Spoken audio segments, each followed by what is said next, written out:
dia sumbat. Bila sumbat, dia tahan. So panas ni tak keluar, dia duduk sini lah. Bila duduk sini, dia terkumpul dalam enjin.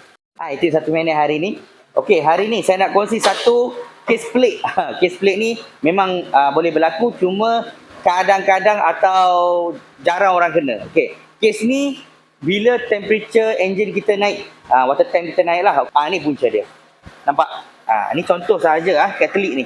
Rasanya kalau anda dah pergi buat top overhaul ke overhaul enjin, tapi lepas tu temperature naik juga, dah tukar radiator, fan motor semua okey. Okey, cuba tolong check ni. Catalytic ni untuk kereta yang pakai catalytic lah.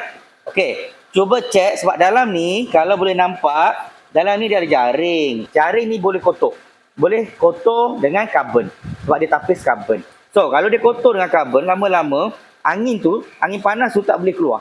Dia sumbat. Bila sumbat, dia tahan. So, panas ni tak keluar, dia duduk sini lah. Bila duduk sini, dia terkumpul dalam enjin.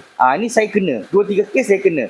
Cuma tak semua orang. Tapi memang ada kes ni. Jadi, kalau siapa yang ada simptom yang sama tu, boleh check ni. Jadi, kalau siapa ada masalah yang sama macam yang saya cakap tadi, water tank dia naik, suhu enjin dia naik, dah tukar macam-macam, tolong check bahagian exhaust ni. Sebab kalau sumbat, suhu tu tak boleh keluar, dia akan terkumpul dekat bahagian ruang enjin.